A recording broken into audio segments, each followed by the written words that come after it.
تو ناظرین، ایک بار مرتبہ پھر ہم ان کا چہرہ بے نقاب کرنے کے لیے حاضر ہو چکے ہیں اور انشاءاللہ حاضر رہیں گے۔ تو اس فنی جماعت اور مزاحیہ جماعت جو ہے، اس کے بارے میں اب ہم کیا کہیں اور کیا ان سے بندہ کوئی بات کرے، جن کی مرادیں ہی کہیں کھڑی نہیں ہوتی، جن کا کہنا ہے کہ جی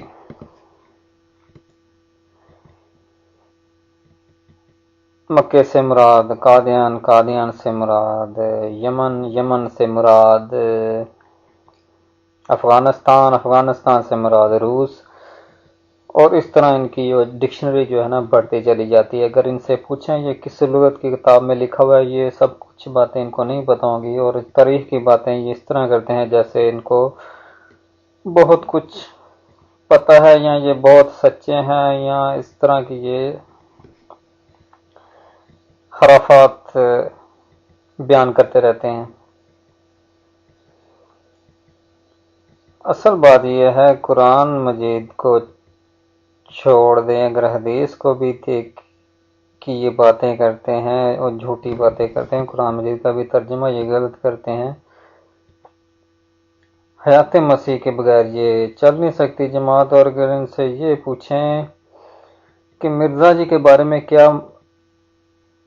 رائے ہے، تو اس کی طرف یہ نہیں آتے۔ اگر ایک منٹ کے لیے فرض کر لیں، نعوذ باللہ ایسا ہے نہیں، لیکن فرض کر لیں ایک منٹ کے لیے کہ حضرت عیسیٰ علیہ السلام وفات پا چکے ہیں، تو ان کے پاس کیا ثبوت ہے کہ مرزا جو ہے وہی مہدی ہے جس کے بارے میں احادیث میں ہے؟ اگر احادیث دیکھیں تو حدیث بھری پڑی ہیں کہ یہ مہدی جو ہیں عرب میں ظاہر ہوں گے، سعودی عرب میں ظاہر ہوں گے، مقام ابراہیم یا حجر اسود کے قریب یہ بیعت کریں گے،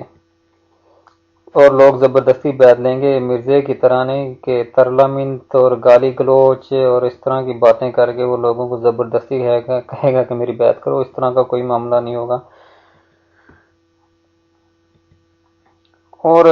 حضرت عیسیٰ علیہ السلام کے بارے میں بھی ہے کہ وہ عمرہ اور حج کریں گے، اور میں نے یہ نہیں سنا کہ کبھی مرزے نے شاید کہیں اس طرف منہ بھی کیا ہو، کیونکہ حدیث میں ہے کہ دجال مکہ اور مدینہ میں نہیں جا سکے گا، یہ تو سعودی عرب میں بھی نہیں جا سکا، تو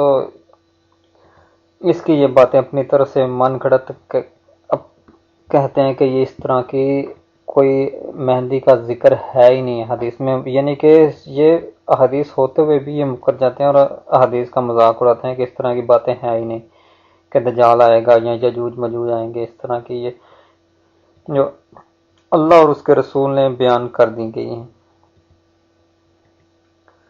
تو میں ان سے یہی کہتا ہوں کہ پہلے اپنی تاریخ جس میں یہ کہتے ہیں کہ ہم نے بڑی آزمائشیں حاصل کی اور آزمائشوں سے ہماری جماعت پھل پھول رہی ہے، لیکن ان کا خود اپنا مرزا یہ کہتا ہے کہ میں انگریزوں کے زیر سایہ یہ کام ممکن ہے ہی نہیں تھا، یعنی کہ یہ خود مانتا ہے کہ انگریزوں کی سپورٹ تھی جس کی وجہ سے یہ کام جاری و ساری ہے، اور اب بھی یہ انگریزوں کی سپورٹ سے یہ یورپ میں یہ سارا کام اپنا کر رہے ہیں، سارے اسٹیشن کے یہیں پر ہیں، اور مسلم ممالک میں ان کا کوئی اڈا شڈا نہیں ہے، نہ کوئی یہ کام کر سکتے ہیں، اور بانکیں یہ مارتے ہیں بڑی بڑی کہ ہم ساری دنیا میں، حالانکہ مسلم ممالک میں ان کا کوئی نام و نشان نہیں ہے۔ 6-7 لاکھ کی ان کی آبادی ہے اور یہ وہی چیزیں لے کے بیٹھے ہوئے ہیں۔ تو یہ کافروں کی سپورٹ پہ یہ چلنے والی جماعت خود کو مسلمان کہتی ہے اور قرآن و حدیث کے خلاف چل رہی ہے، اور اس کی بھی یہ قرآن و حدیث کو مانتے بھی نہیں ہیں، تو پھر یہ کیسے مسلمان ہیں؟ یہ خود کو کیسے مسلمان کہتے ہیں؟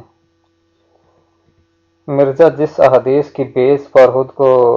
مہندی کہتا ہے، لیکن احادیث یہ بیان کرتی ہیں مہندی کہاں پہ آیا تھا، سعودی عرب میں آیا تھا، تو یہ صرف ایک حدیث کا ایک حصہ مانتا ہے صرف کہ مہندی نے آنا ہے، باقی جو حدیث کی نشانات ہیں کہ وہ سعودی عرب میں آئیں گے ان کے دور میں، دجال بھی آئیں گے اور یجوج مجوج آئیں گے، وہ اس چیز کو نہیں مانتے اور دجال کہتے ہیں کہ یہ انگریز تھے۔ اب ان کی منافقت دیکھیں کہ انگریزوں کو بھی یہ رحمت بھی کہہ رہا ہے اور دجال بھی کہہ رہا ہے کہ تو پھر ان کا یہ علم اور یہ جھوٹ کہتے ہیں نا، جھوٹ کے پاؤں نہیں ہوتے، یہ ان کا یہ حساب ہے کہ کہیں پہ یہ رکتے نہیں ہیں، ہر طرف ان کے اشارے اشورے یہ چلتے ہیں بیچاروں کے، اور اشاروں پر ہی یہ ان کی جماعت ہے، اور اللہ ہمیں ان کے فتنے سے بچائے، انا للہ و انا الیہ راجعون۔